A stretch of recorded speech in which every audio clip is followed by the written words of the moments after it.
All right, without further ado, we'll get started. Hello, everyone.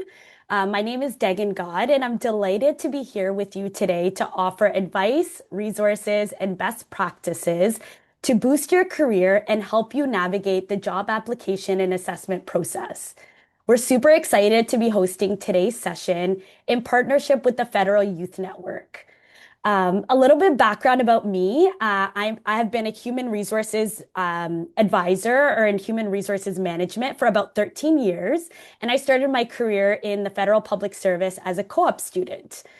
Over the years, I've worked in different HR areas, including employment equity, diversity and inclusion, duty to accommodate, disability management, and most recently, recruitment. Currently, I'm a senior advisor with the Diversity and Inclusion Center of Expertise team at the Public Service Commission of Canada. I'm delighted to be joined by my colleague Liz Bailey, who'll be hosting the co-hosting today's session with me. I'll turn it over to you, Liz, to quickly introduce yourself. Awesome. Thank you so much.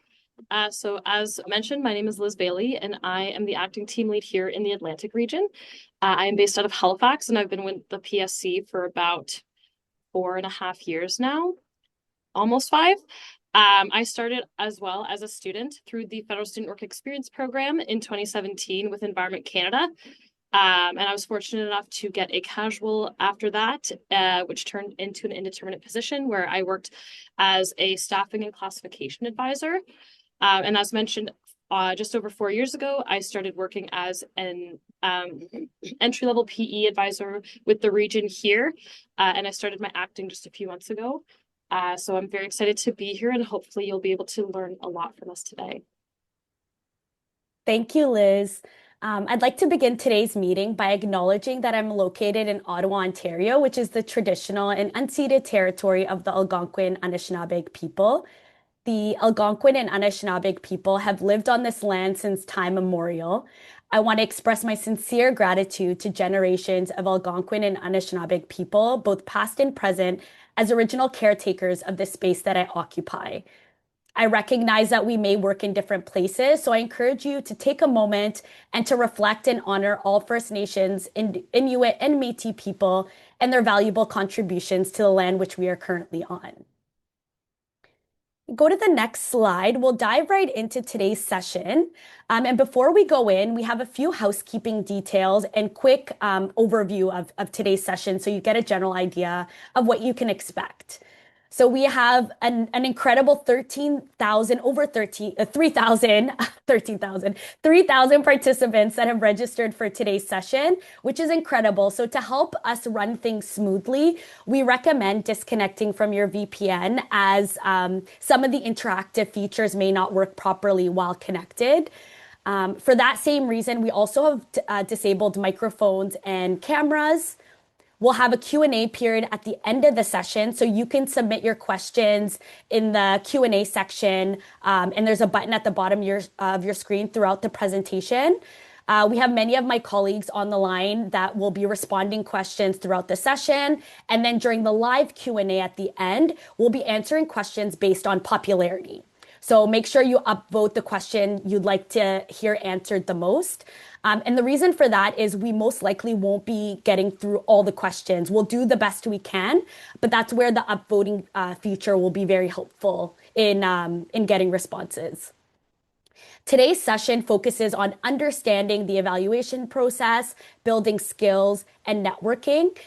We won't be getting into topics related to workforce adjustment or budget reviews, as this is outside the scope of today's session. Lastly, after the session, there'll be a handout sent by email. This will include all the links shared in the presentation today, as well as other helpful resources that you can keep following the session.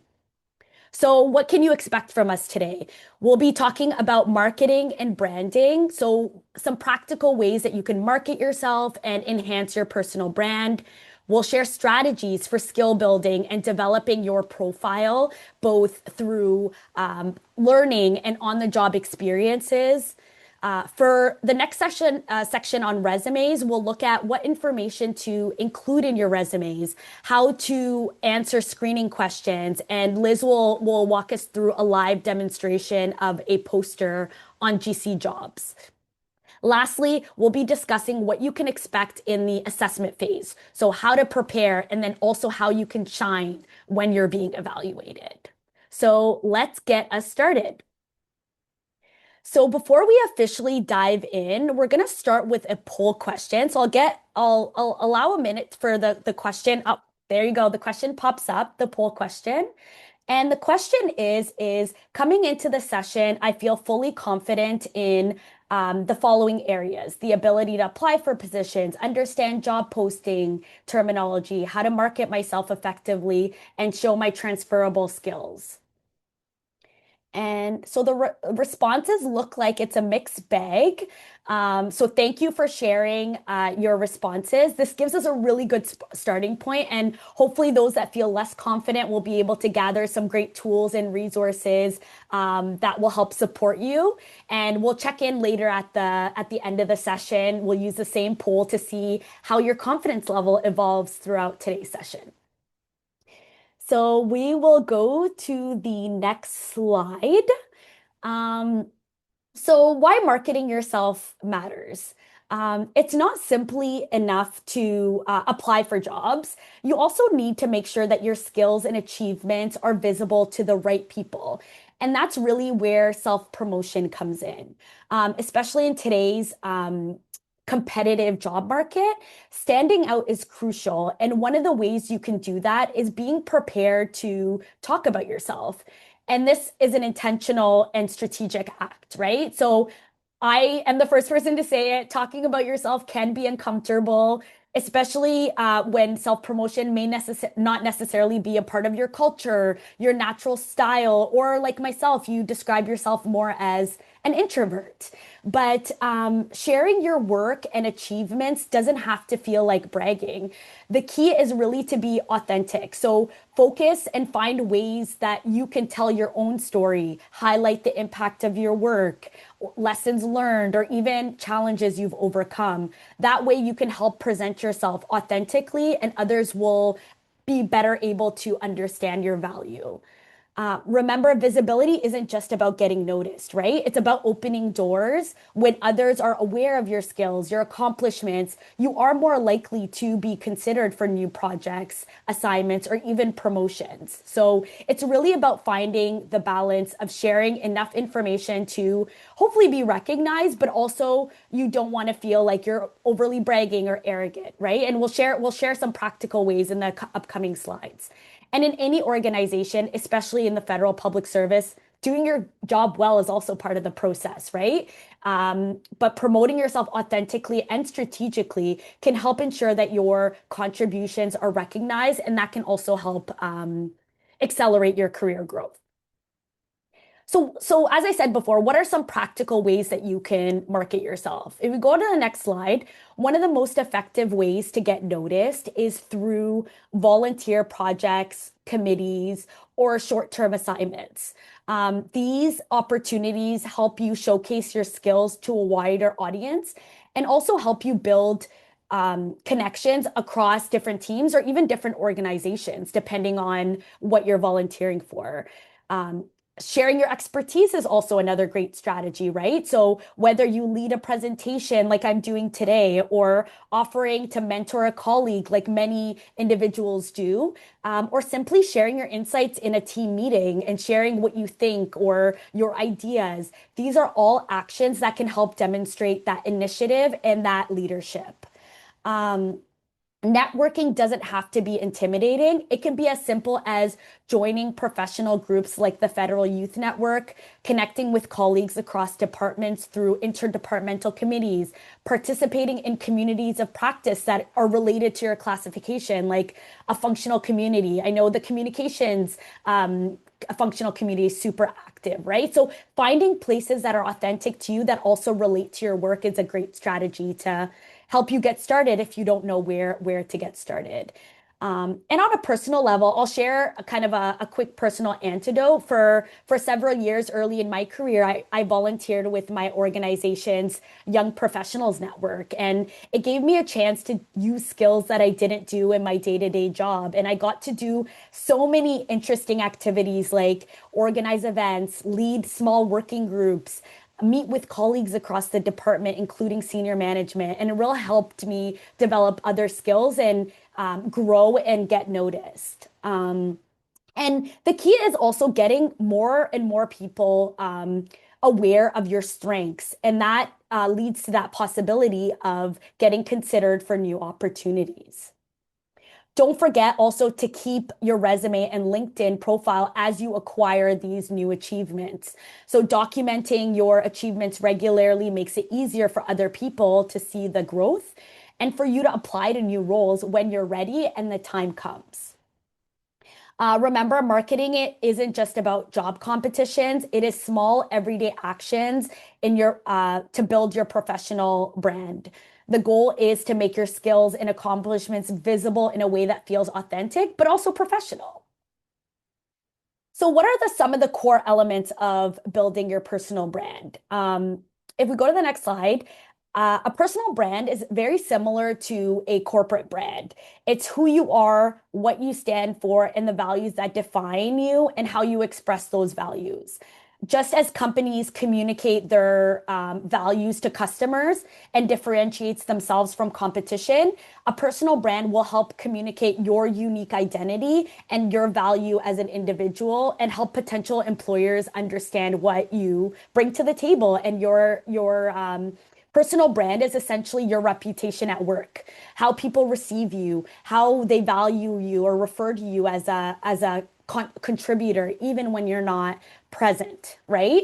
It's important to ensure that people outside your immediate circle or team are aware of these skills because in the public service, your reputation and visibility often can grow through these informal networks that you build, not just through the day-to-day tasks that you do as a part of your team.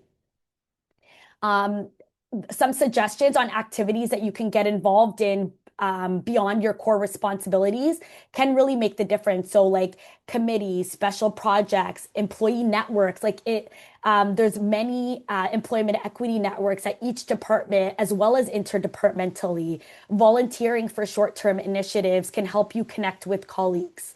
And oftentimes, you'll find these opportunities listed in your departmental's intranet pages or your internal communications messages. Those are key ways to kind of find different ways that you can get involved because it's not always easy to find some of those opportunities. So you'll have to sometimes go looking for them. This shows these opportunities will help show your strengths in action, whether it's collaboration, problem solving, communication, or leadership. They all give you a chance to interact with people at different levels, expand your professional circle, and open doors to new learning and mobility. Finally, consistency, consistency, consistency. By demonstrating professionalism and doing quality work every day, you build that trust and you strengthen your brand. This means being present when you're expected to, doing your share of the work and aligning with your following through on your commitments, and honoring your commitments, especially when they impact others. If we go to the next slide, some practical tips that can help create your personal brand accurately in a way that reflects your strengths and helps you stand out. Identify what makes you unique. So take, you know, like a few minutes, some time to reflect on what your skills are, your value, and your key experiences. Think about the type of work you enjoy, the environments that you thrive in, and the contributions you're proud of. Develop a clear message for your personal brand, define who you are, what you do, why it matters. And this information will be kind of the foundation of your resume and other social profiles, and also how you introduce yourself to others. Ensure consistency across your resume and other profiles. Make sure your job titles and your dates and your key responsibilities and accomplishments all align and that they're up to date. Showcase your expertise through concrete examples. So anything measurable, successful initiatives, your contributions to committees and working groups, all that work should be documented and highlighted. Keep a running document of your accomplishments. So regularly, either take a Word document or I use OneNote personally to document anything, either big and small, as they happen. This includes presentations delivered, reports drafted, collaborations, training completed, even positive feedback that you've received. All this will help make resume building and also preparing for assessments or performance review discussions so much easier because you have it handy, it's fresh, and you're able to have those conversations ready when you need them. And then improve your visibility by networking and sharing other ideas, right? And this is where I was saying, being authentic to yourself is important, right? So if you're not someone who's interested in being super visible or upfront, look at attending events, do that one-on-one networking, participate in community of practice, right? Not everything has to be extroverted activities, right? There's intentional ways that you can engage in networking that is authentic to you, but you have to do the work and identify what works for you as an individual. Visibility isn't just about self-promotion, right? It's about contributing to conversations and connecting with others. And also always ask for feedback. Stay open to it. I think we're all evolving. We should all be open to growth and learning. So feedback will really help you understand how others experience your strengths and communication style. A good way to ask is ask your colleagues. If you have a trusted colleague on your team, mentors are a great way to solicit feedback, even supervisors, to see how you show up and what stands out about your work. And continue to be open to remaining, hearing from others. Excuse me. And then update your brand as it grows. Your skills and goals will evolve, right? So revisit your personal brand regularly. Make a key document that reflects your key experiences, initiatives you've led, and learning that you've completed. So the next slide, we'll go to building your skill set. So to plan your career effectively, it's essential that you focus on acquiring skills that will help support your growth and mobility in the public service. So this means thinking strategically about where you want to go, the roles you aspire to, and then also what you need to get there. Skills development doesn't have to be formal courses, although these are important. Formal learning can include Canada School of Public Service. They have many learning paths for different groups and levels, and academic courses, certifications that are related to your work and where you want to go. Aside from that, some of the most powerful learning can happen on the job, right? So if you don't have time for formal learning, you can shift your priority to focus on the job learning, looking at taking on new roles or participating in special projects or engaging in cross-functional work to expose you to real-world challenges or broaden your expertise. Experiential learning can accelerate skill development because you're applying the knowledge in practice, and often you have that support and guidance of experienced colleagues, so you're not doing it on your own.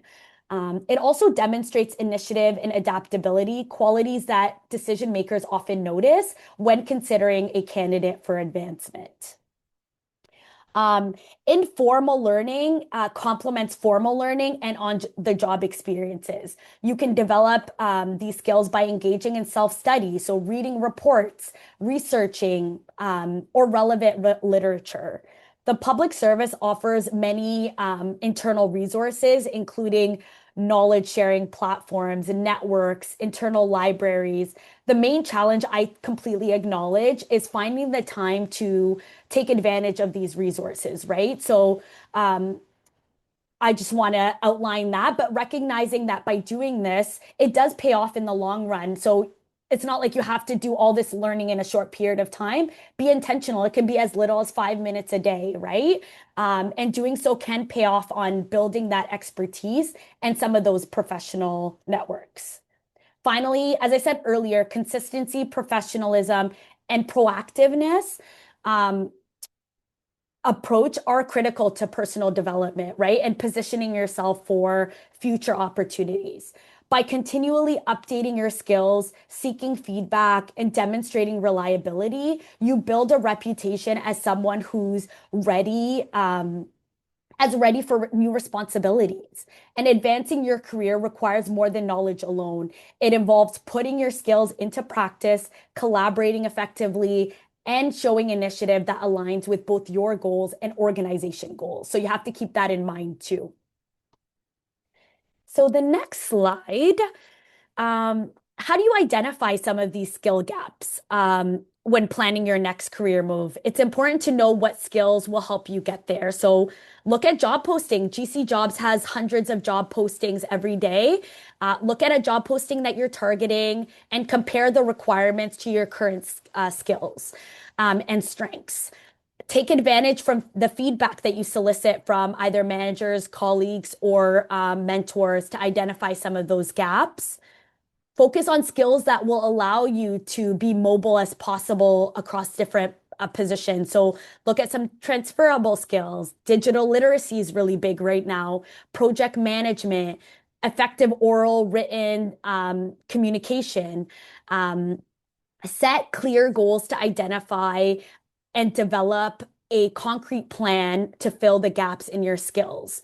Identify training, workshops, and learning opportunities that would meet your needs, and then set some realistic timelines to achieve these goals.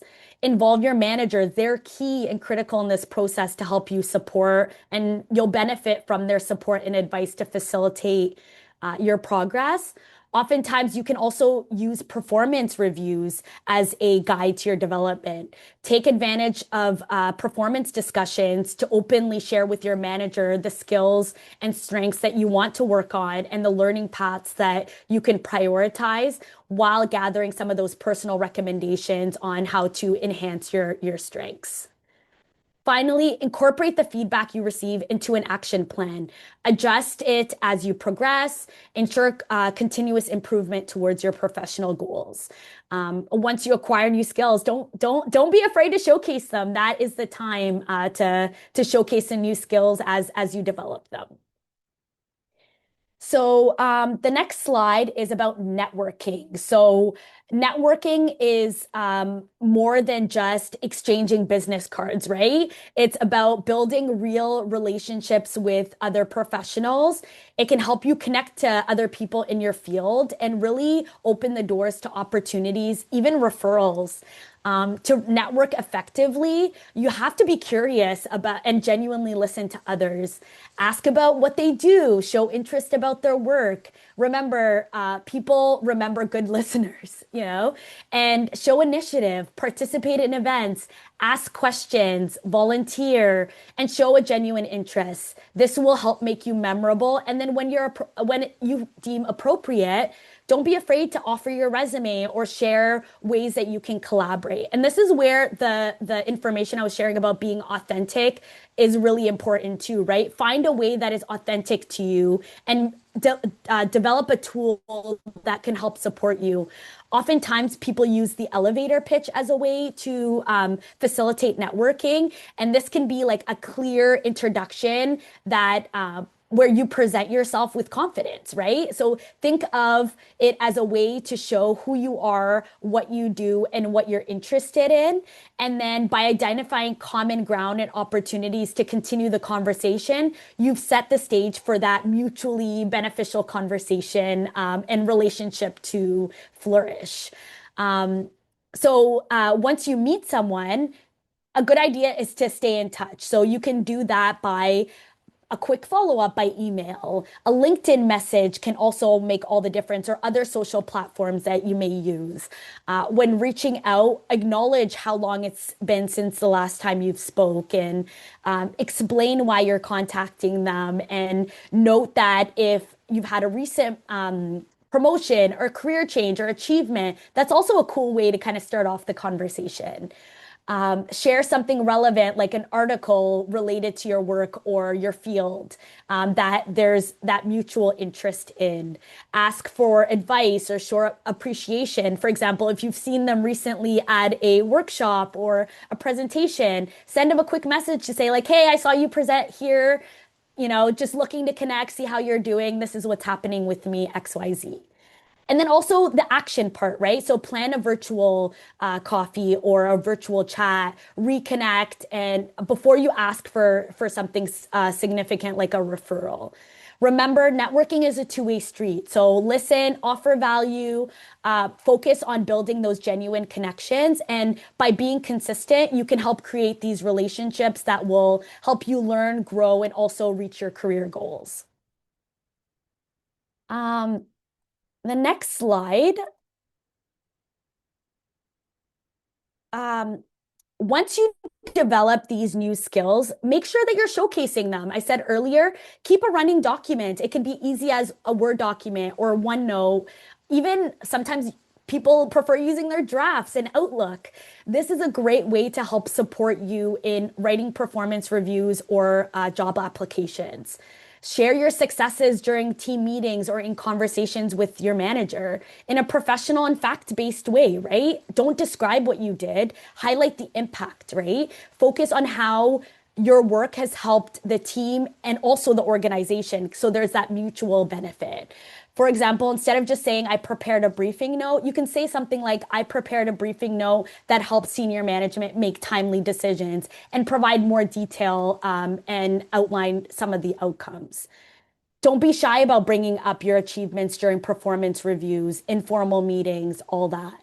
And keep your profiles updated, your resumes to reflect some of those accomplishments. So they're all telling the same stories about your strengths and achievements as you work with different people.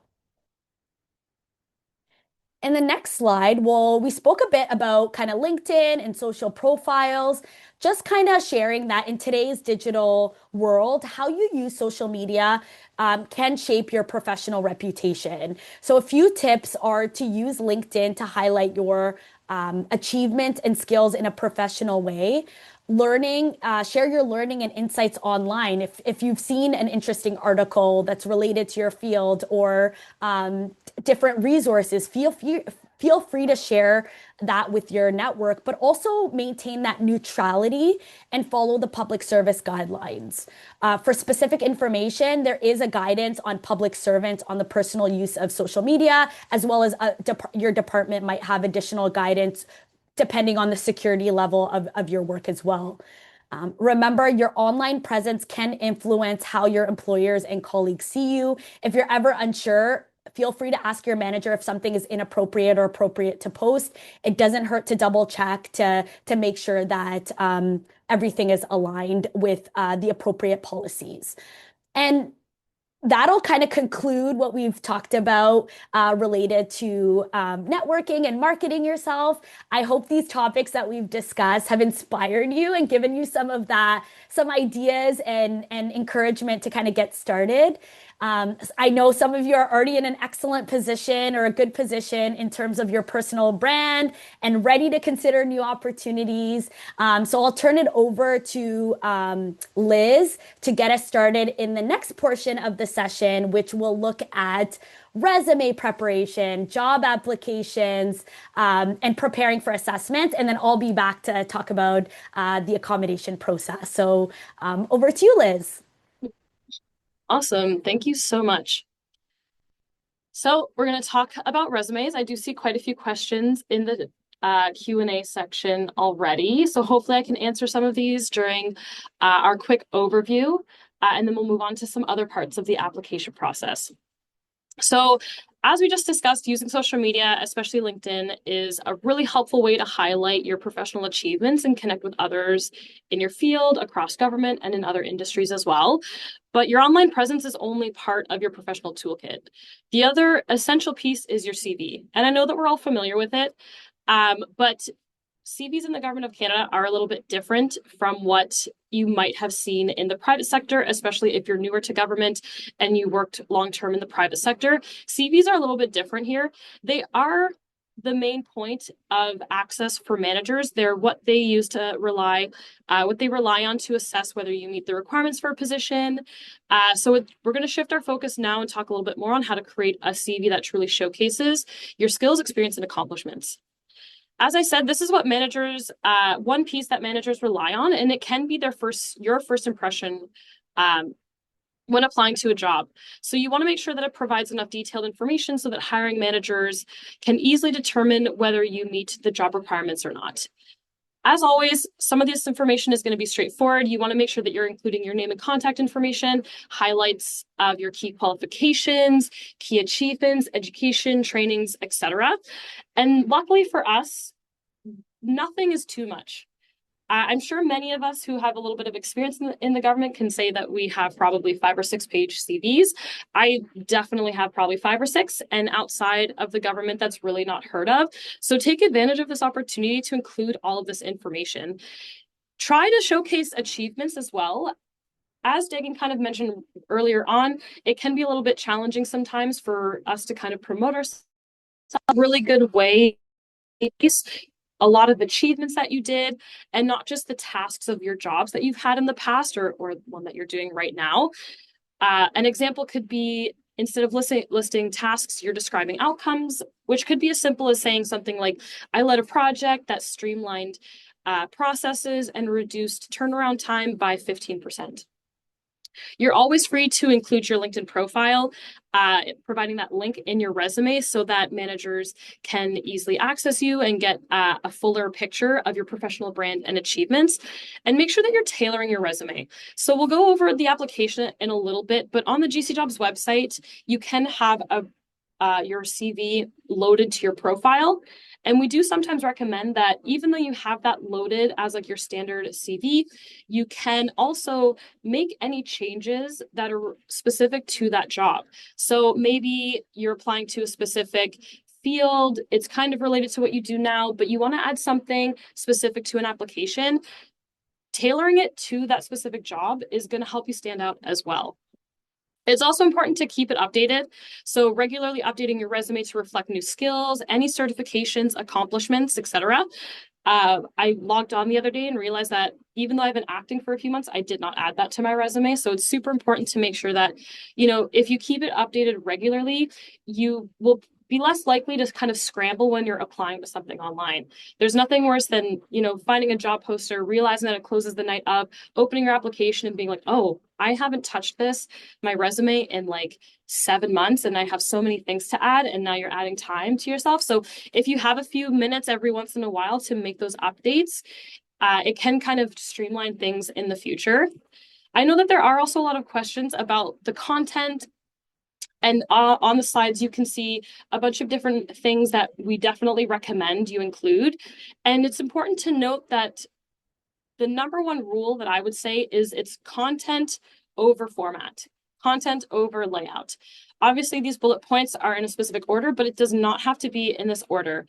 Each department is different, each manager is different, and even though CVs are very structured, you're including your education, your experiences, any professional volunteer experience, etc.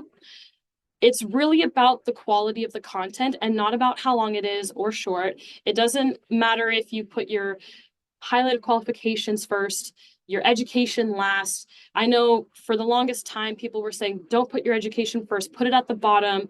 And now, some people might do that, some people don't. So it's really up to you. As long as that content is full and it makes sense, that's what matters most. Managers are reading it from top to bottom.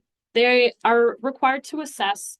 If they're using your CV to assess you, they're required to look at the whole thing. So it doesn't matter if your education is the top or at the bottom. The only pro tip that I would say is if you have your SLE results, if you have security clearance, definitely put those up top because, they're requirements for the position. Even if you meet the education, the experience, if you don't have the security clearance, it doesn't matter. If you don't have the SLEs, it unfortunately doesn't always matter. So having those up at the top can be kind of key to grab a manager's attention really quickly. But at the end of the day, if you want to start with awards, scholarships received, you go right ahead. I personally mix in my work experience and my volunteer experience because I get a lot of my soft skills from my volunteer experience. So I find that it's just as important as my work experience. But I would say most people 9 times out of 10 are putting their work experience first and their volunteer experience afterwards as a separate section. So it's really up to you. And if you want to have fun with it, go right ahead. But as you'll see in the live demo, we are pretty limited with the GC Jobs portal, you can only copy and paste characters. It won't bring over any type of like formatting like tables or pictures. So keeping your CV in your GC Jobs portal very like minimal in terms of like any type of graphs or fun things that you want to include in there, stickers, whatever, will not transfer well to the GC Jobs portal. But otherwise, it's really up to you. As long as that information is in there, that's the key. That's the most important part. On the next slide, we're going to talk about answering screening questions. So something that is very specific to the Government of Canada is screening questions that we'll find in the GC Jobs application, which I'll touch on a little bit as well in the walkthrough. But your responses to the screening questions are often the first assessment tool. They are not mandatory, but often it will be the first assessment that managers use, and they may use it to decide who meets essential qualifications before moving candidates to testing or interviews. And that's why it's so important to provide specific concrete examples rather than just general statements. Coming back to what I said earlier about CVs, providing as much detail as possible. There's no such thing as it being too long. This also similarly applies to screening questions. We're not looking for just one or two sentences. Some people even just answer, yes, I have this experience, and that's not enough. You do have to explain, providing concrete examples, why or how you meet that requirement. Every job poster is different, so it's always important to read the sections carefully to determine what's necessary. Very rarely you'll see cover letters, but sometimes you might find cover letters instead of screening questions. But I would say, as mentioned, more often than not, you get screening questions instead of cover letters. Sometimes there's both, but really, few and far between. So coming back to that, reading the sections to make sure that you understand what's being asked of you. And then some processes might ask you to address each qualification directly. Others might want a short summary. It's also important to note that if you miss a required format, word limit, instruction, even if it's something really small, your application could be screened out automatically. So it isn't necessarily that you don't meet the requirements, that you don't have the experience. It could just be that you didn't tell us how. Sometimes what I see often is people, don't focus on the qualification being assessed. They focus on like, I can do this. And it's like, okay, you're saying that you can do it, but you're not telling me how you can do it. You're not telling me that you did do it. So it is really important to provide, it doesn't necessarily have to be like, for example, XYZ with a specific, very particular situation, but you have to be able to spell it out for that assessor so that they can say without a doubt, oh yeah, I can see exactly how you have client service experience. I can see that you have experience providing recommendations to management, whatever the situation might be. Some really helpful tips can be using the same language as the job poster. This helps reviewers map out your experience directly to the criteria. It is a person. It's important to note it is a person reviewing your screening questions. There's no like AI system software, etc., that is looking for buzzwords or keywords. But when you are typing up your answer, it is helpful to have the same language as the poster, because then it's easy for the reader to say, oh, they're specifically talking about client services. They're specifically talking about whatever qualification. And above all, be specific. Vague statements like, I have strong communication skills will not be helpful unless you back them up with examples and results. So on the next slide, we're actually going to switch over to the live demo. I know that the vast majority of people here are very familiar with this website, but we have had some changes recently. So I'm going to talk about some changes that were made recently and provide just some tips and tricks that could help you navigate going through a poster. So as an internal employee, you do have access to the internal jobs and you do have access to external jobs. More on what that means in a couple of slides, and by a couple I actually mean like 10. But we'll talk a little bit about some of the more important sections. As you can see, if you haven't been on the GC Jobs website recently, it does look a little bit different. So we did make some changes recently to kind of make it a little bit more streamlined and easier as a user. A lot of the standard information is pretty standard. The content hasn't really changed, just the functions of it, but you can see that there's a lot of hyperlinks now. So if you want to go directly to language requirements before you even read the rest of it, maybe you want to look at the conditions of employment before reading the required experience, whatever the situation might be, you can actually quickly jump down to these sections, which is really nice. Maybe you look at this and you're like, oh, bilingual, I'm not CBC, I'm just going to move on to another poster. It can definitely help you save some time. And then you can zoom right back up to the top of the page to go back once you're ready to read through everything. This section here on the left, this little box, a lot of really good information. The location is really important, especially with internal jobs. Salary, level, group and level is all standardized as well. But the who can apply section is one of the most important sections that you need to pay attention to. So I saw that there was a question about someone applying to higher job opportunities, higher groups and levels, and being screened out. And it might be because the who can apply section is sometimes specific to a group and level. This one says job type acting. This could also include indeterminate. It could include deployment. So if you're looking at the job type and it says deployment, that means at level only. You have to be at that level or equivalent in order to qualify. This one, as you can see, is specifically for an acting, but other things that could be included in here, as I said, indeterminate, deployment, secondment, etc. So it's really important to make sure that you understand what they're hiring for and then who can apply. So this clearly indicates that you have to work at Innovation Science and Economic Development Canada, so I said, and you have to be in one of the offices as well. So you have to be not only in the branch, so the Office of the Superintendent of Bankruptcy, but you also have to be in one of those 4 locations listed. And then as always, eligible veterans and CAF members can apply.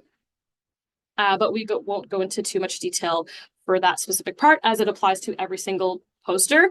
It's really important to note that this who can apply section generally has restrictions in either location, department, branch, or group and level, or all 3, 2 out of 3. So it's super important to understand that when you're looking at that section that you fall under that who can apply. Some of them have kilometer restrictions instead of just locations. Some of them could say group and level or equivalent. It might just say group and level, and you have to be in that. So it's really important to make sure that you understand what this section is, because it is one of the more important ones. The next, second most important, one of the other important questions is the intention of the process. So this one here is pretty straightforward. The intent of the process is to staff one position on a determinate basis within the Office of the Superintendent of Bankruptcy. A pool of qualified candidates may be established. If there is immediate vacancy, there usually is a number included. So it might say to staff, positions to be staffed 5, 1. It could be more clear and say 1 position in one location, 1 position in another location. And then sometimes, especially with the government, we love creating pools. We have inventories that will be in here as well. So anticipatory processes mean that there are no current vacancies. There's no immediate vacancies. They're establishing a pool to fill future vacancies. And that could mean that's usually a good indication that you're going to wait a while. There's no immediate vacancies, so they're not going to hire anyone soon, which means that you won't be getting an opportunity soon. We often, especially externally, get people like, oh, I haven't heard, I applied, I haven't heard. And then they find out, oh, anticipatory, I didn't know what that meant. I didn't realize that was something different. And the same with inventories as well. We see a lot of inventories right now with the whole, situation in the government, a lot of inventories for deployments, at level movements. So inventories are different again, because they are not necessarily assessment pools. They're more like databases. So if you're applying to an inventory, you may or may not be assessed at all. It's very much ad hoc. Managers can pull candidates when they need to hire someone. So they could be open for 2 years and there may be a pull every 6 months, which means depending on the number of people, it could be, some might not get assessed, some might not. Whereas with anticipatory processes and immediate vacancies, you usually see that most people are at minimum partially assessed or fully assessed to create a pool for future vacancies, which still can be any time from like 6 months in the future, 2 years in the future, etc. So really understanding the difference between those types of posters can also be helpful, not only in just giving you an idea of what to expect with the assessment process, but it helps with timelines and then obviously managing everyone's expectations so that, at the end of the day, you know what to expect when you're, applying, submitting your application, and you're not sitting around wondering like, oh, what's going to happen? How, why haven't I heard anything, etc. So pretty straightforward. Everything else is pretty much the same. We have our different sections for asset qualifications. As always, there is a contact person at the bottom who you can contact for any question related to the poster, whether it's assessment accommodations, whether it's, job information about the poster, the department, anything along those lines. And when you're ready, you can click on the Apply Now button, and that will bring you to the application where you can fill out every different section that's required. So when you click on it, there's this notice. They're pretty much standard. If you click on I confirm and continue, you're just guaranteeing that you're providing, truthful and accurate information. I know sometimes when you see this new page, it's like, oh, wow, there's a lot of red X's. I need to fill out all this information. But most of this information will pre-populate once you've filled out your profile for the first time. So languages automatically saves. Look at that. We're done one section. Education, save. We're done 2 sections and it's been 10 seconds. Classification, it's not pre-filled, but it's usually just the 1, maybe 2 or 3 different check boxes. Work locations, similar to classification, you can choose. Let's just say I want to do this in Halifax, save. And now we've completed 60-70% of the application in less than, a minute. Like I said, the screening questions in the resume, the screening questions are kind of the bigger section. There's a lot of detail that goes into these. The resume is also preloaded, as I mentioned, so it's blank now. The file earlier too, you can modify this. So if you have any changes to make, if you need to make any updates or you want to remove, add, customize it to the job, you can do that. Saving it to your profile, and now we have 2 sections left. This is a fake account, so employee information would actually be filled in and it would be a green check mark automatically, but there's no actual employee information because it's not real. But the screening questions, as I said, are the longer and more time-consuming part of all of our applications. So it is important to make sure that you're providing yourself with enough time to fill this out in the most, non-rushed way, I guess you could say, in a nice, timely manner where you're not feeling pressured and you can provide fully developed answers to these questions. One of the changes that I also wanted to note when we updated the section is that now you can actually partially fill these out. So if you find the poster and it closes in 7 days and you want to slowly work away at it, now you can just click on yes if you want to fill out one of the answers and you're like, oh, I have to go, I have a dentist appointment. You can now actually scroll down, click on save, and it'll bring you back to the main page and your screening questions will have been saved partway. I know previous to this update, some people would partially fill it out properly and then just put like a little X in each one so that they could move on and continue and come back later. But now you can just leave them blank. It's great. It's such a small change, but it just makes everything easier for those who are applying, especially if you are, someone who likes to slowly chip away at things. Another tip and trick that's obviously not on a screen is having questions pre-saved in like a Word document, pre-saved in a Google Drive. I have a bunch of HR related questions from previous assessments saved into my personal Google Drive so that when I'm applying to these jobs, if there is a similar question that comes up, I can just copy and paste it right in, maybe make some tweaks here and there, but it can actually help with the process of going through, especially if you're in like a really niche or specialized field of work. HR is very vast, but a lot of the questions are the same. Do you have experience providing advice and guidance to managers? Do you have experience providing client services? So instead of having to think of something every single time these questions come up, I can refer back to my personal document. If you're in something that might be a little bit more broad, maybe you just keep it for those softer skills. Maybe you are in a specific technical position and it might be helpful too, but that's just kind of like an aside tip that can be really helpful to kind of make this process go a little bit faster and feel a little less cumbersome overall. So obviously I won't fill out all of these questions, so it's not going to turn into the green check mark. But once all of these are green, that means you're good to go. You can submit the application. The employment equity section is really important. As you can see, it's a little bit different visually. It has a little triangle with the exclamation point, and that's because it's not required. It is fully up to you to fill this out. There's a lot of really good information about the collection of privacy, what the self-declaration form is, how the information is going to be collected. So you can go through this yourself if you wish to continue through. But as you can see, there's 3 options. You're not a member of a group, you do not wish to complete the form, or you wish to complete the form, and then you can continue on to the next page.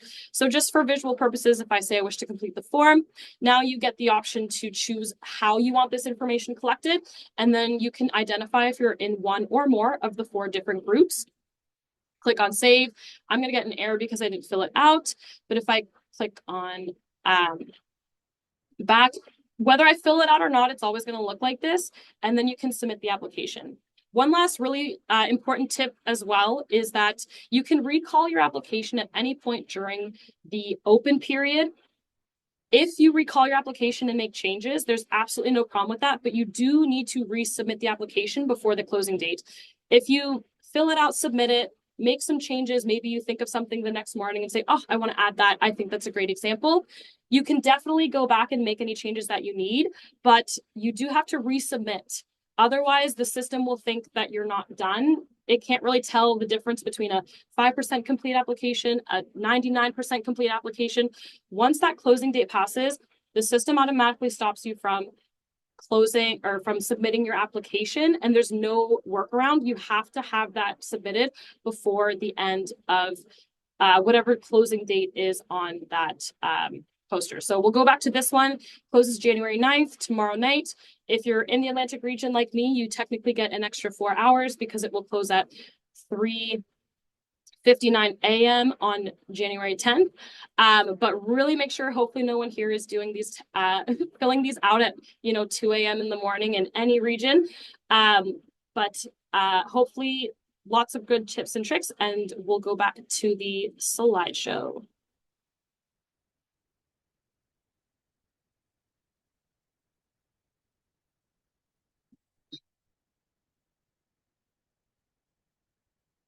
Awesome. So on the next slide, we're going to talk about preparing for assessments in a selection process. So we're going to shift a little bit and talk about what happens after you've been screened in. So on the next slide, congratulations, you've made it past the initial screening. That's, one of the biggest hurdles to get over, and it means that your application stood out. Now you're moving on to the assessment phase, which is your chance to show even more of what you can do. You might be wondering what's coming next, what will be evaluated, what kind of assessments you're going to face, what types of questions you can expect, and whether or not there's going to be an interview. Maybe you're trying to figure out how you can best prepare, or if you need accommodations to help you perform at your best. Lots of great questions, and hopefully we're going to continue to answer them as we move through the rest of the slideshow. So the good news is we're going to walk through each of these topics together, and in the next few slides, I'm going to break down what will be assessed, the different types of questions you might see, how interviews work, and how to request accommodations if you need them. So if you're feeling a little bit unsure, that's totally okay. We're going to cover everything step by step. Feel free to jot down any notes that you feel might be relevant to keep on hand in the future. And as we've said before, the Q&A is open. Feel free to ask any questions in there. On the next slide, we're going to talk about what will be assessed. A variety of qualifications will be assessed throughout the process. Experience and education qualifications are usually assessed by the screening questions, as we just talked about, and all others are assessed in a variety of ways after that first step. You can find the qualifications in the job poster and in the invitation. So you'll be able to determine if these qualifications are assets or essential for the position. And it's important to remember that all essential qualifications must be met in order for you to be considered for the position. Assets are just nice to have. They aren't required for the position to be appointed, but they could be used to volume manage applications or make a final appointment decision. So we kind of briefly talked about job poster terminology when we did the walkthrough. So um, we won't spend too much time on this, but they are important to understand. Statement of merit criteria is the qualifications that are determined by HR and the manager for the position, and that includes essential and asset qualifications. It also includes operational requirements, conditions of employment. Some qualifications may be assessed with by more than one method, and it's pretty common for one method to assess multiple qualifications. So this could be a knowledge test that assesses multiple knowledge criteria, as well as the ability to communicate effectively in writing. An interview and reference checks may assess your ability to work with others, problem solve, time manage, and ability to communicate effective orally. So there's lots of different ways that managers can assess candidates, and it's really up to them to decide. So it is a little, a lot of this information hopefully will be helpful to you, but it's important to keep in mind that, there's 360,000 of us public servants. How many of those are management? I don't have a number, but even if it's half of them, right? That's over 100,000 people who have different ways of doing things, different mandates, different projects, assignments, just different tasks. And even though this information is, pretty general, the government does a lot of things in a very standardized way. It might be different from manager to manager on how they want to assess these, and it's totally up to them to decide how they're going to assess your knowledge, how they're going to assess your experience. Like I said, it's standard for screening questions to assess your education experience, but a manager might want to mix things up and do a cover letter. So just keep that in mind as we go through, as you start going through more applications. It's really up to them that to determine how they're going to do things. Things that aren't assessed but are required for the job, like conditions of employment and upper requirements, are always listed on the poster as well. But it's important to note that they're not considered assessments. It's either you have the security clearance, you have a driver's license. So making sure that you have those as well. Moving on to invitations for assessments.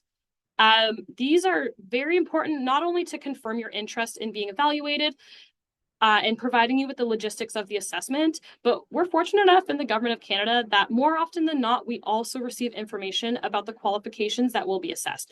So you might get an invitation that says, congratulations, we're going to interview you on, October 20th, 2026.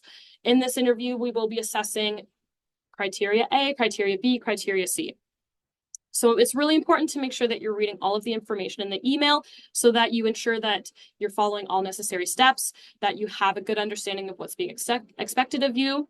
So are they asking you to bring proof of education, driver's license when you show up to an in-person assessment? Are they asking you to provide ID during the assessment to prove that it's you? Are they providing you with preparation time, which is also really common in the government to have some prep time before the assessment day, or even just 15 minutes before the actual interview takes place? Do you need to respond by a specific day, provide your references? Do you need to request accommodations? All of these things are usually outlined in your invitation, so it's really important that you don't skim. I know many of us are guilty of skimming through emails, but there's definitely some, like the invitation to assessment, that you don't want to skim through. Moving on to common types of assessments. As I said, this can vary depending on the manager, the hiring department, the goals, but there are some pretty common ones that you've probably experienced yourselves, and maybe some that you haven't heard of that are common in other departments. Written exams may be administered using a variety of formats. This could be email, take home, long, short answer, multiple choice, knowledge tests. It could be supervised or unsupervised. It could be strictly limited. For example, second language evaluations have a specific time limit. It could also be flexible. You have 5 days to return this. And it ranges from, a at-home open book written exam to something more specific like the standardized multiple choice testing, like the test of judgment or the public service entrance exam. Interviews are pretty common in the government as well. They could be structured or informal. More often they are structured, though, I will say. And that includes a set of questions that every candidate gets. So every candidate gets the same questions. And generally, as I mentioned earlier, they target one or more qualifications. Sometimes hiring managers might also just have a shorter, informal get to know you or right fit interview. And they could be administered as well in a variety of formats. So that could be in-person, teleconference, video conference, etc. So it could include as well a pre-recorded interview on VidCruiter. It could include a Zoom or MS Teams meeting. It could also be in person, and it could also be with one person, multiple board members. But we'll go more into detail on specific tips for preparing for interviews in a few slides. I'm sure we've all experienced structured reference checks as well. So this is where we send a specific set of questions to a third-party reference, usually regarding past behavior on the job or in the community. It could assess qualifications that are also assessed using different tools. As mentioned before, something could be assessed by multiple tools, like in the interview and in references. And it could also be something related to assessed over. So that could be, your reliability, etc. And when I say reliability, I don't mean the security clearance. I mean reliability as a person. Tips to inform your, super important tips is to inform your references about the jobs that you're applying for. Choose someone who can speak positively and in detail about your work. Providing your hiring manager with accurate information about your references as well is really helpful. Making sure that they're able to contact that reference so that the hiring manager can contact that reference so you're not slowing down the hiring process is really key as well to make sure that everything goes smoothly. Sometimes you might see simulations in the Government of Canada as well. So this is where candidates are immersed in fictitious and realistic job situations, which kind of touches on role play as well. This could be, a member of the selection board is playing the role of a colleague or a client, and you are pretend that you're in a position that you're applying for and responding to the situation as you would if you were in the job. Knowledge tests kind of fall under exams as well. They might be more technical instead of general, and they do assess knowledge that is required for the position that you need to have on the job starting from day one. Work samples as well can be included. Candidate achievement records are also common in the Government of Canada. And as I mentioned, second language evaluations are pretty standard for positions that need some level of bilingualism. So really important to keep a lot of those things in mind when you're going through. And don't be afraid to think of the common types of questions that are associated with these assessments. So on the next slide, we'll talk more about understanding the types of questions that you might encounter during a variety of assessments. And this is really helpful to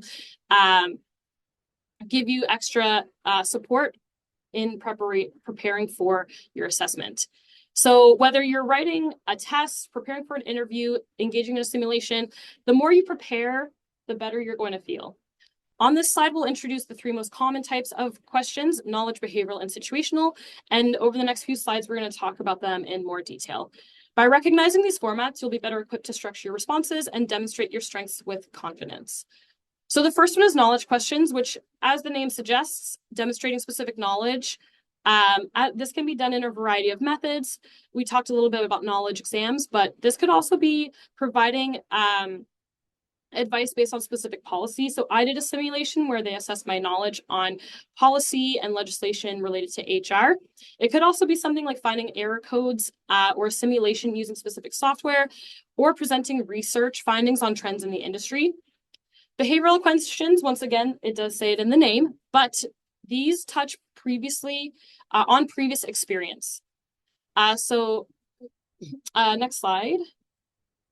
For behavioral questions, the assessors are looking for actions and behaviors you took or maybe didn't take to handle a particular situation. So the key to these types of questions is to highlight what steps you took to deal with a situation.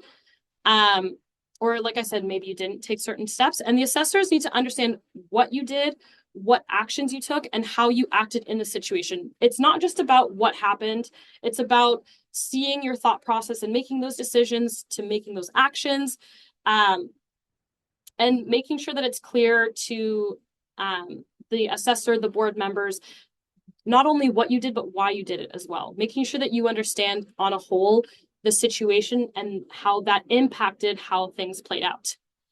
On the next slide, for situational questions, you're always welcome to pull from previous experiences when you're answering situational questions, but the goal of these types of questions is to give you the opportunity to showcase what you may not have been given opportunity to do before. So it's important to know that there is a bit of a difference between behavioral and situational questions, and these questions are completely hypothetical. So maybe you have the skills to be in a leadership manager position, but you've never been given the opportunity to act yet. You can still meet the requirement if you demonstrate that you can, in a hypothetical situation, lead. So maybe you haven't been given that opportunity, but you could do it if you were given that opportunity. And that's what these situational questions are for, so that a manager can say, oh, you don't have the experience, but you have the right mindset. You have the right, grasp on handling situations like this. And sometimes in certain jobs, you just may not have it. Some people might be lucky enough to have never dealt with a challenging client. I don't know. I've personally can't say that, but maybe there is someone out there who can say that they've never dealt with a difficult client, but you could probably still manage it anyways. So these situational questions just gave you the opportunity to talk about what you would do when faced with that problem or situation that you've never faced before, which still means that you are demonstrating that qualification and means that you can still qualify. So we're going to go into more detail on the next slide about preparing for interviews. We'll talk about what to expect, what to do before an interview, managing interview stress, and what to do after an interview. So hopefully this will help you feel better prepared for interviews as they come up. And although they're not required, as I previously mentioned, interviews are so common within internal and external hiring processes. You're definitely going to come across one if you haven't yet. Might actually be very surprising if you haven't yet. So it's really important that we focus on these and go into a little bit more detail. So on the next slide, what to expect with interviews. As mentioned, structured interviews are the most common. So candidates may receive the questions beforehand. Note-taking is also usually allowed, which is really helpful. So these interviews are designed for fairness. Everyone gets the same question. If you get the questions in advance, you have the opportunity to prepare examples to showcase your skills. And feel free to take notes during the interview. It's generally acceptable. That to say, you can't bring notes from home into an interview more often than not.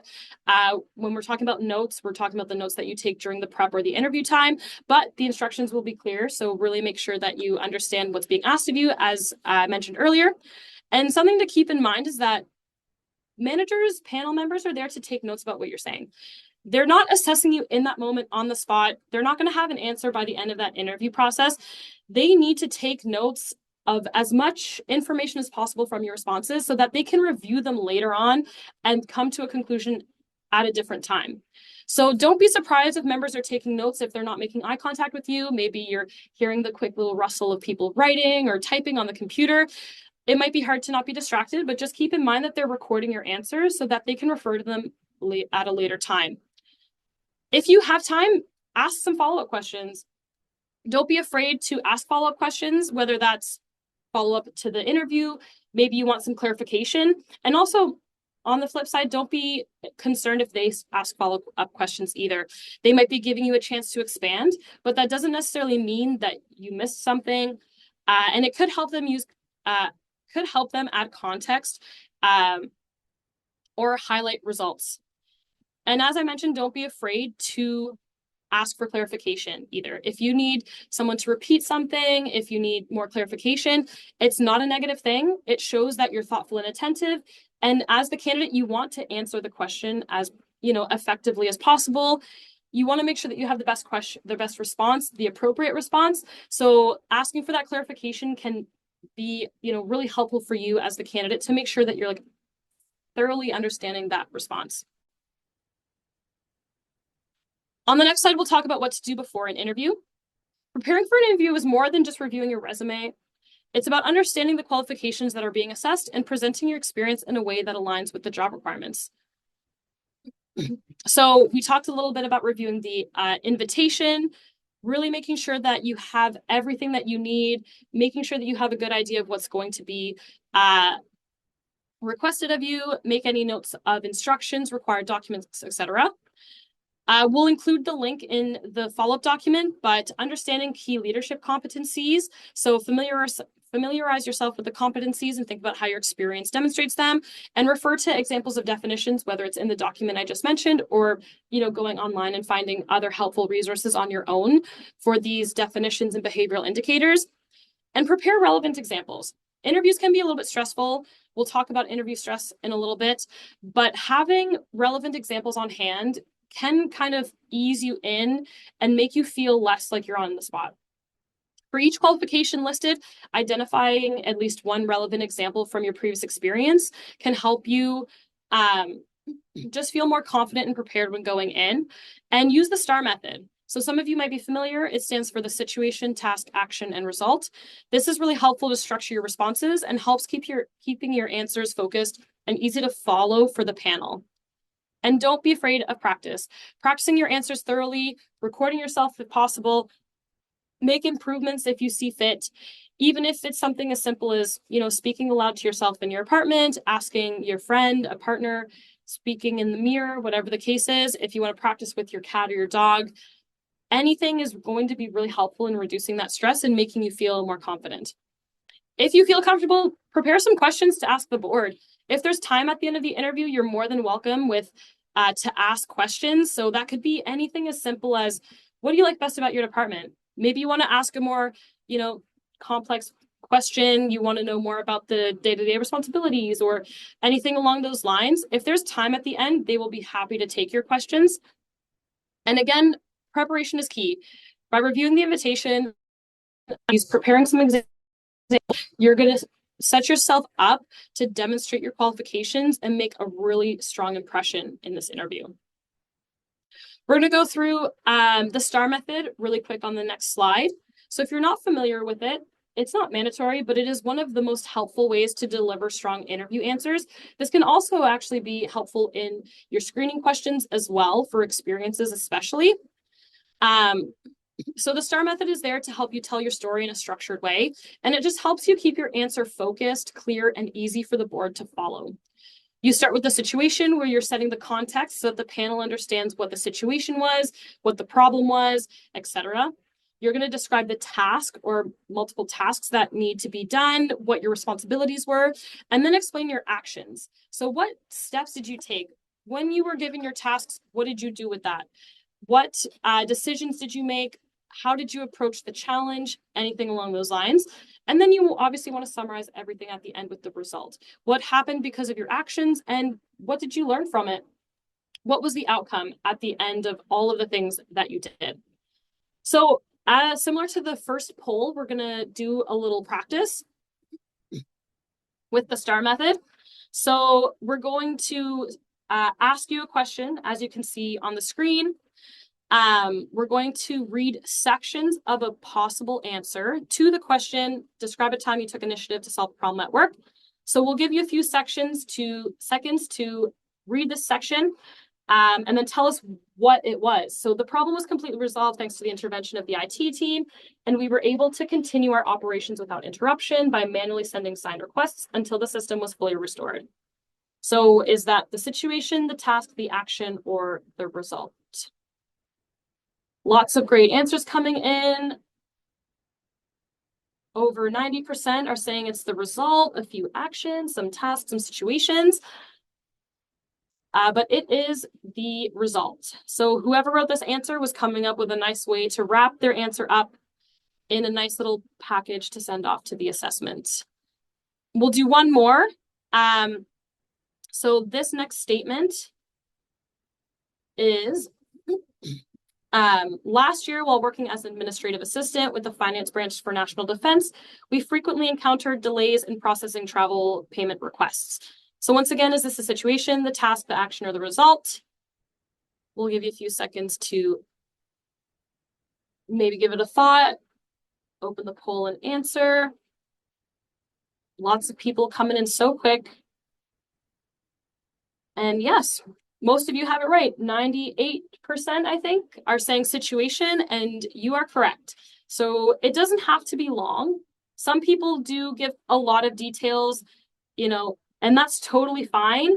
But if you want to keep it nice and concise, it doesn't have to be a long description of what the situation is. So just keep that in mind. As long as it's clear what you're doing, who you are, where you're at, what your role is, that is more than sufficient to be considered a good and detailed answer. So on the next slide, we'll talk about some more tips to formulate your answers. As we mentioned, the STAR method is a really helpful way. But another thing that can be helpful as well is using I statements. I understand that it can be difficult for people And obviously certain questions kind of bring out the we's, our team, my team, we were tasked with, our duties were, but it is important to make sure that you're also highlighting the things that you did. If you're not comfortable with using I statements, practice. Think of questions, practice, even in a Google Doc. Practice out loud on your own, whatever you feel more comfortable with, and you'll feel at ease when you go into these interviews. Try not to talk too much about what your team did, but be specific about your role, your tasks, and your outcomes specifically. Obviously, drawing on what you did with other people is totally fine, especially if you're talking about teamwork, problem solving, maybe you worked with other people, but we do also need to see what you specifically did in order to say, like, yeah, I can clearly say that, like, Liz did this. I mean, I'm sure most of us have, done group project, and sometimes there is that one person who doesn't do anything. If you answer a question with we, you could make it sound like you did a bunch of great things, and maybe you didn't. We don't know. But as the assessor, we need to know exactly what you did.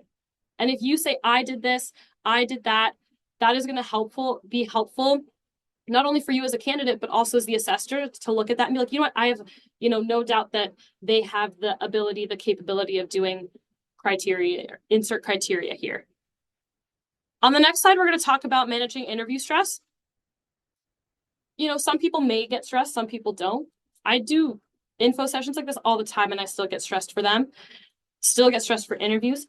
But the important thing is keeping, a positive mindset. I know that sounds kind of, silly. Some people might roll their eyes and be like, oh, a positive mindset, whatever. But it's important to note that, a positive mindset is different for everyone. It could mean different things. But we also want to, make sure that we're not going in with a negative mindset. That's kind of my take on it. We're not going to go into an interview and say, I'm going to, mess up. I'm going to screw up. I'm going to fail. That's not what you need to be going into this. You need to say, put that positive spin on it. I'm going to show them what I can do.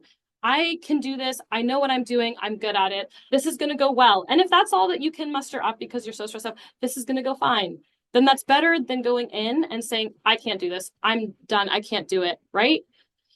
Thinking of it as a challenge stress versus a threat is also really helpful. Studies show that reframing a situation as a challenge rather than stressful can actually improve your performance. And coming back to that practice, whether that's, again, with a friend, with your guinea pig that's staring up at you, on your own, in your living room, any type of practice is going to help you feel more comfortable. So even if it's a short practice, it's going to be helpful no matter what. Setting yourself up right. Stress and anxiety can increase if you're thinking about potential distractions, if they pop up unexpectedly during an interview. So even though you might often see that like repeated phrasing of make sure that you're in an area that is free from distractions, we say that all the time, but it's true. Nothing is more, especially for someone with anxiety, there's nothing more anxiety inducing than thinking, oh, is my oven on? Is someone going to walk in? Is someone going to, open the door while I'm in here in the office? Is someone going to be talking loud? Is the phone going to go off? So if you will set yourself up right and free from distractions, that anxiety goes away a little bit more. If you're in a private office with a locked door, well, no one's going to barge in, right? And it's also important to note that some things are just unavoidable. Managers are human beings. They're understanding. If, the fire alarm goes off during one of your assessments, which I have had it done before, say, oh, my fire alarm's going off. I'm so sorry. I have to leave. Like, they're not going to dock you points because there's something that's, unavoidable that pops up, right? Maybe you're in the building and something happens and you need to leave, or, maybe someone walks in because they forgot that you didn't book the room and they say, oh, I'm so sorry. And then you say, oh, I'm so sorry, someone's in here, and then you just move on, right? But setting yourself up for success is going to be really helpful. And this is obviously very personal to you. Maybe it's having your emotional support water bottle on hand at all times. I know lots of people that do that, and that's totally fine. It's really up to you to, make sure that you're set up as comfortably as you can be so that you're ready to take on whatever assessment we're doing, including these types of interviews. So what to do after the interview? If the outcome shows that you didn't meet the criteria. Next slide, please. If the outcomes show that you didn't meet the criteria, keep in mind that it doesn't automatically mean that you lack the qualifications. Like I talked about earlier in the demo with the screening questions, you might just not have effectively demonstrated them during assessment. So as an internal employee, like I said earlier as well, you can apply to internal and external things. It's important to note that if you get your results and they aren't what you want, you can ask for feedback, which can be helpful to make improvements in future assessments. When you're going through an internal process, you can ask for informal feedback and informal discussion. It's important to note the difference between the two. Informal feedback is related to your results and assessment. So can you tell me which questions I failed and why? Can you provide me feedbacks on area I can improve? Whereas informal discussion is related to your elimination and is offered when you're eliminated from a process or with the appointment of someone else. So can you tell me why I was eliminated? Although they can sound similar, and I think a lot of people mistakenly use these interchangeably, they are a little bit different. So informal feedback is specific to your results, and informal discussion is the opportunity to raise concerns and have a better understanding regarding the elimination and discuss the appointment decision. Regardless of the two, the feedback or discussion is not about why someone else is qualified or why they were appointed. When you're internal, even if you're applying to an external process, it's treated as an external process. So you can always ask for feedback, but it's not guaranteed. It may not be provided because, especially with external hiring processes, we get hundreds, if not thousands of applicants. So it's still beneficial to ask, but keep in mind that for whatever reason, they aren't required. I should say for whatever reason they aren't required. For whatever reason, they may not be able to provide that, and they are not required to provide that feedback in the same way that they are internal. Feedback can come in a variety of ways, including email, a response to your results, through discussion, in person or virtually, but don't be afraid to ask for those and just keep in mind the difference between internal and external processes.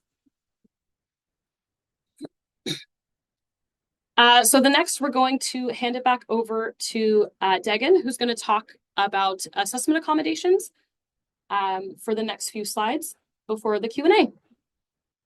Thank you, Liz. So what are assessment accommodations?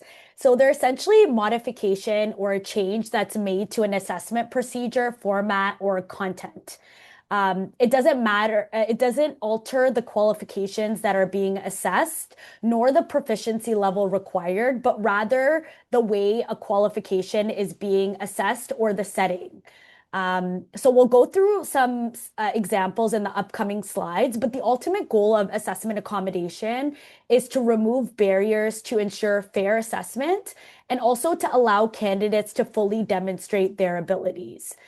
To support an assessment accommodation request, as an applicant, you must provide information on the barriers they face during the assessment in order to be accommodated. You don't have to share information related to diagnosis, or even the cause, but just how it relates to the assessment. And you rest assured your information will be treated confidentially. Next slide. Although assessment accommodation doesn't alter the qualification being assessed nor the proficiency level required, they may require how you're being assessed, or the way the qualification is being assessed. It doesn't change what is being tested or the level required, again, how it's being tested. Keep in mind, requesting accommodation measures is your right. And we invite you to exercise that if you need accommodation measures at any stage of the assessment process, even the application stage.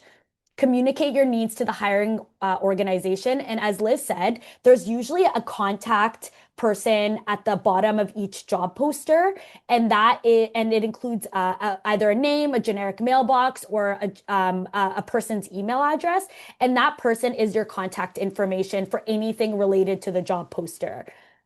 Most people do request assessment accommodation on the basis of disability. However, accommodation can be requested for any legitimate need relating to one of the 13 prohibited grounds for discrimination set out in the Canadian Human Rights Act. So other often common ones are family status, and religion often comes up as well.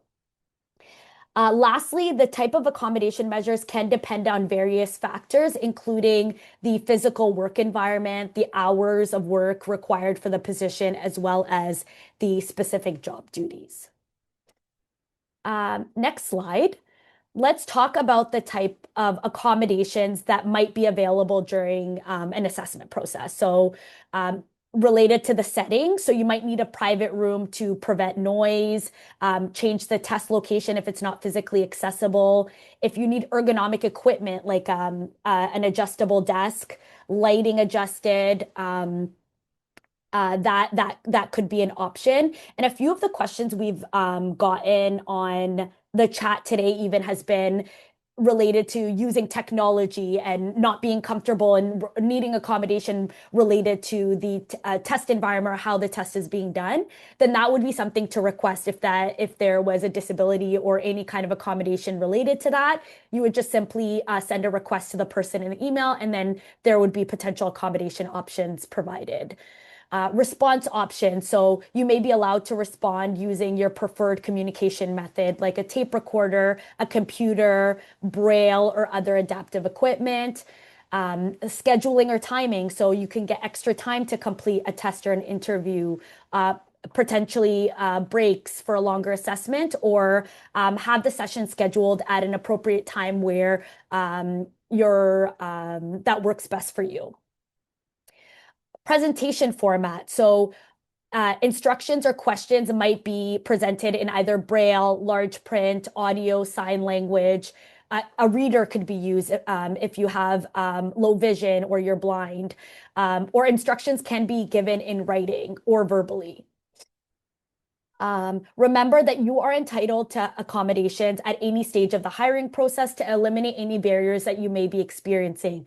So make sure you speak up and clearly identify your needs. A hiring manager or staffing professional will not know what you're experiencing or your barriers during the application or interview process if you don't tell them. So, this also applies when you're hired as well. So, whether you require accommodations during onboarding or at any point in your career, let your manager know. The goal is ultimately to make sure that you perform your best with the light that supports the right supports in place for you. If you have specific needs, don't hesitate to contact the hiring organization, like I've mentioned before. Um, Slide 39, what is um a pool in a nutshell? So what the differences between a selection process, a pool, and an inventory. If you're in a selection process, that means you applied for a job and you're in the process of making assessments. So that's screening, interviews, or tests. At the end of some selection processes, a pool of qualified or partially qualified candidates is created to fill similar positions. You'll need to check the job intent section of GC Jobs advertisements or job posters to validate whether or not a pool will be created, because that'll be clearly indicated. And this means that you've demonstrated during the selection process that you meet the essential qualifications and competencies that are defined in the statement of merit criteria. So that means the essential qualifications, skills, conditions of employment, etc. You may be placed in a pool when you've completed all the steps in the selection process, but you're not nominated or selected for the position. This means you're qualified for that given group and level. You've demonstrated this during the selection process, and that you meet all the qualifications, like I mentioned earlier. And where pools come into importance is that you have that advantage of being qualified, that you can use it as a networking tool when you're looking for jobs. So it's something you can potentially include in your resume, and it'll help make the hiring process faster because you've already demonstrated that you meet the statement of merit criteria. Where inventories are different is that they're generally intended to help you network and find a job in a non-advertised way, so without demonstrating or applying to a process. And by being a part of an inventory, you're on a list, but it doesn't necessarily mean you qualify for specific jobs. We'll share a list of career development resources. There are a ton on the Federal Youth Network's GCpedia or GC Wiki page. And we'll also share a link as a part of the handout at the end of the session. If we go to the next slide, there are a list on the slide that we'll share later where you can find informal opportunities. Finally, be proactive about your job search. Follow GC Jobs on social media, set up your alerts on GC Jobs, and follow the updates and don't underestimate the value of informal networks because some groups and levels also have informal Facebook groups. There's one by policy, HR, that is also a mechanism that hiring managers use to staff positions. And lastly, stay open-minded. Sometimes the best opportunities come from places you hadn't considered before. So it's always a good idea to stay open.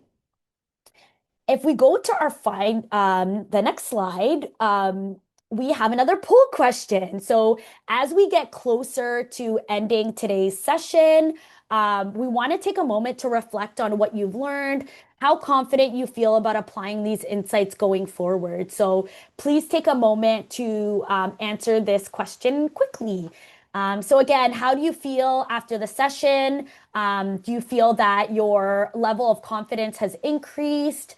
Um, it looks like a large number of you are feeling that there's an increase, which is great to hear. That feedback is really important, and we're really hoping that you benefited from this session. And I know folks are still responding, so I'll give everyone a time to chime in their feedback. But the handout will really be helpful in sharing some of these resources and helping you one step closer into defining your career journey. So. That's great. And then we have a QR code. So one last feedback here that we'll need from you that we'd really appreciate your feedback on.